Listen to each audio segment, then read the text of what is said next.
Buenas tardes, jóvenes. ¿Cómo me les acaba de ir? Buenas tardes. Buenas tardes. Bueno, Buenas tardes. buenas tardes. En el día de hoy vamos a trabajar, voy a hacer una explicación acerca de lo que fue o lo que ha sido mejor la organización de la tabla periódica. Esto como parte del complemento de la actividad que ustedes tienen. ¿Listo? Entonces voy a empezar a compartir pantalla. Ustedes me confirman si está viendo.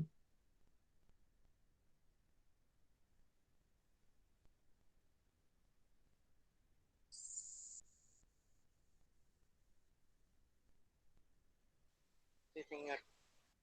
Listo. Bueno, entonces, a nivel de lo que es la tabla periódica, con el transcurso de los años se ha venido organizando en diferentes épocas, en diferentes eh, años, ¿sí? Cada uno de los científicos ha aportado un poquitico más o dio las bases para organizar todo este mundo de elementos distintos que tenemos a nivel químico. Ese arreglo de esa organización que es lo que se tiene se ha basado pues en las propiedades que tienen los elementos. En un inicio, el, ¿sí? En un inicio se ha dado de acuerdo a lo que son los descubrimientos de esos elementos químicos, sus características, cuáles son esas propiedades que ellos tienen, las propiedades en común, ¿sí? Algo que también se ha tenido en cuenta es el número atómico, la masa atómica, ¿sí? Y como lo decía anteriormente, aquellas propiedades que son particulares de cada uno de los elementos, pero que al mismo tiempo esas propiedades son comunes dentro de algunas familias, dentro de algunos grupos de elementos. ¿Cómo así? Por ejemplo, por allá en un principio, el señor Lavoisier, Antoine Lavoisier, hizo una primera clasificación de los elementos de la tabla periódica. Permítame un segundo.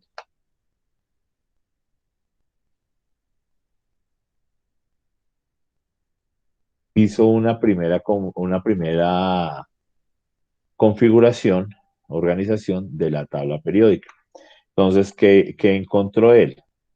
Que habían ciertas características, ¿sí? Que eran comunes a un grupo grande de elementos. Entonces, normalmente cuando empezamos a trabajar la tabla periódica, yo les voy a dar allá a ustedes, o normalmente eh, les digo que se tiene una escalerita. Esta escalerita se forma por acá. Ahí esa división de colores que tenemos.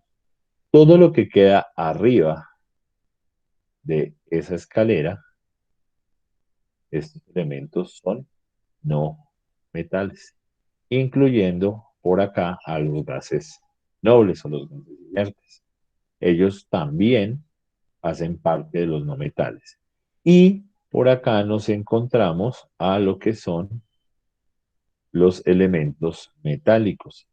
¿Sí? Entonces, por ejemplo, este señor Lavoisier dio esta primera configuración, esta primera división y organización de los elementos por esas características, si era metal o tenía características no metálicas. Entonces, por ejemplo, si nosotros vamos a ver dentro de los metales, ellos tienen colores brillantes, van a ser maleables, ellos van a conducir la electricidad, poseen un brillo, ¿sí? Cosas que de pronto los no metales no poseen. ¿Sí? Entonces, esa fue una de las primeras configuraciones y organización que se hicieron en cuanto a los elementos de la tabla periódica, por sus características metálicas y características no metálicas. Posteriormente, vino un señor de apellido Dobereiner, el señor Johann Wolfgang Dobereiner. Entonces, ¿qué hizo él? Él por allá en 1850 propuso, ¿sí? O encontró que habían unos grupos de elementos, esos él los llamó triadas. ¿Qué tenían esas triadas? Encontró que al hacer un promedio de los pesos del primer elemento y del último elemento, ¿sí? Sacaban el de la mitad. ¿Cómo así? Entonces observen acá. Entonces, acá vamos a tener lo que son las masas atómicas, ¿sí? Entonces, vamos a coger el litio, el sodio y el potasio. Entonces, ¿qué hacía este personaje? Llegaba y sumaba la masa, mire, 6,9 lo aproximó a 7, 23 y 39,1. Él cogió, sumó esta cuestión, hizo un promedio, ¿sí? Tomó la primera y la tercera, la sumó y las dividió, sacó el promedio y en ese caso encontró la masa del de la mitad del sodio. Para acá, para el caso del calcio, el estroncio y el bario, entonces, ¿qué hizo él? Cogió la masa del calcio, que es 40, la sumó con la del bario, que es 137, ¿sí? Dividió, promedió y le da 88,5. Entonces acá nos da 88,5. Acá al señor Estroncio le dice que es 87,6. Si se redondea, pues le da 88. ¿Listo? Y así lo hizo con diferentes elementos. Tomó esos grupitos de elementos, veámoslo por acá en el caso del cloro, bromo y yodo. Cloro 35,5, yodo, mírelo, 127, 35,5, promedio, ¿sí? Y le va a dar medianamente la masa del de la mitad. ¿Listo? Ahora, también lo realizó ¿con quién?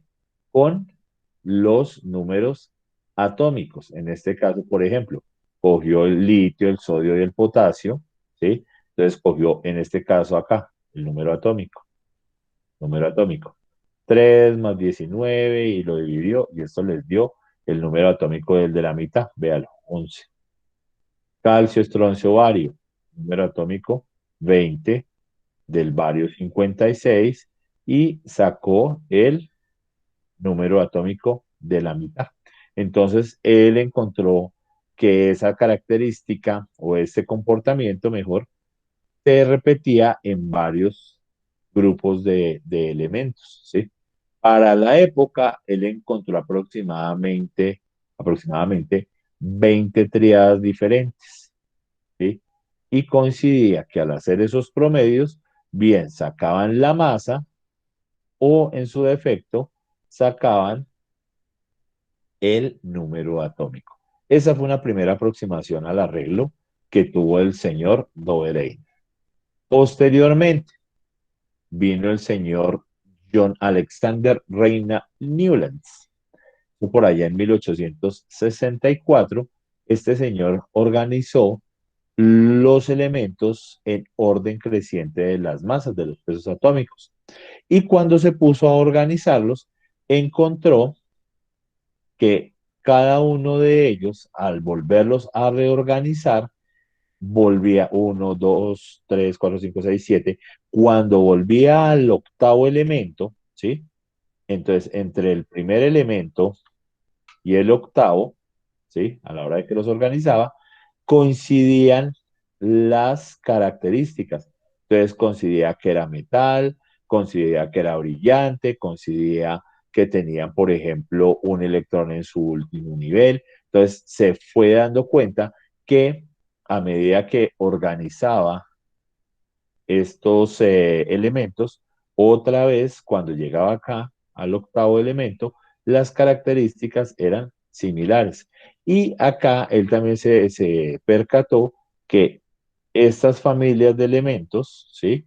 O esos grupos de elementos como los conocemos hoy día, van o tenían mejor las mismas propiedades o características similares. Entonces ahí él ya empezó a hablar de que habían familias, que habían grupos de elementos que coincidían en sus características, ¿sí? Entonces para ese momento fue un avance grandísimo el encontrar que gracias a esa organización los elementos, ¿sí? Coincidían en propiedades similares, coincidían en comportamientos y en sus características como tal. ¿Listo? Posteriormente vinieron dos personajes.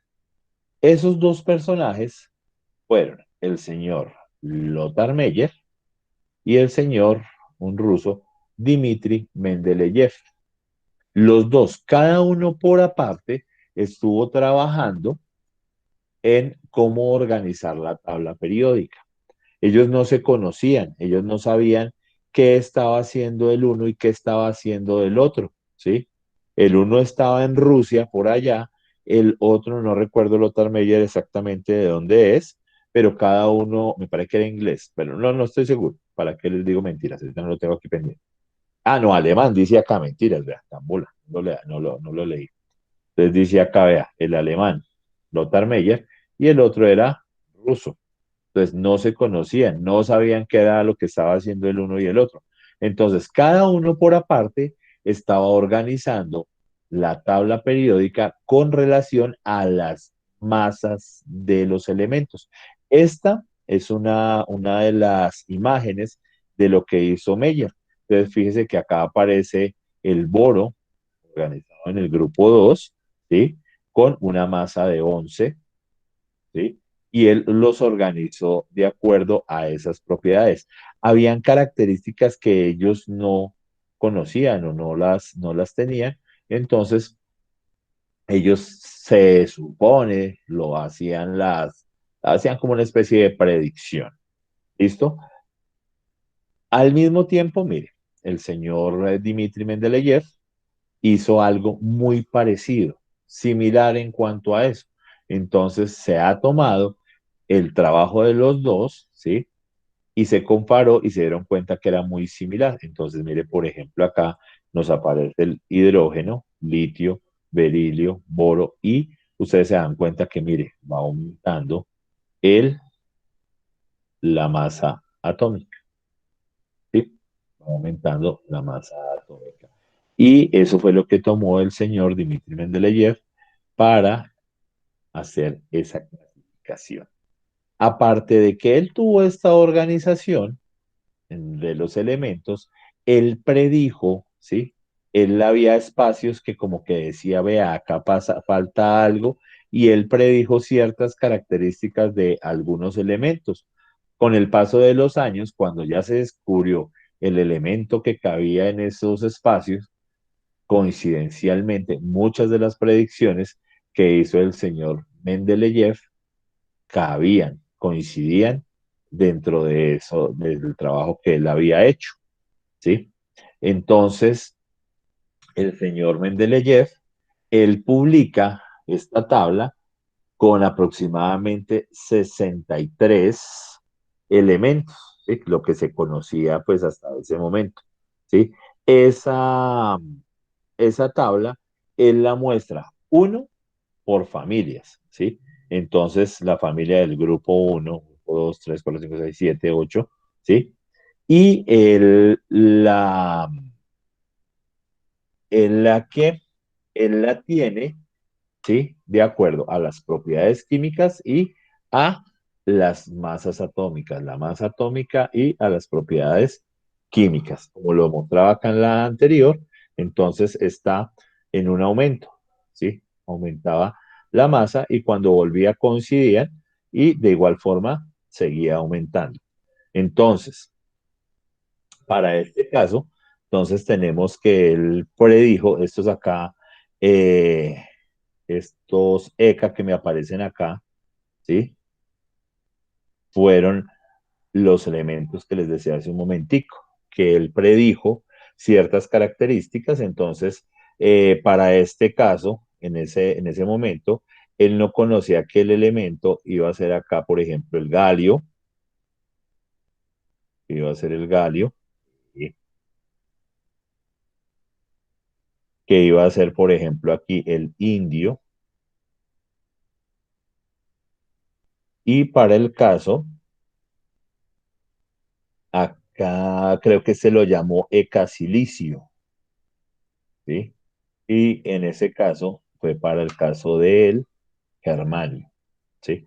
Entonces él su momento predijo ciertas características, ciertas propiedades y coincidencialmente apareció, cuando los descubrieron, se dieron cuenta que sí, que efectivamente el señor Dmitri Mendeleev tuvo razón en esas predicciones, ¿sí?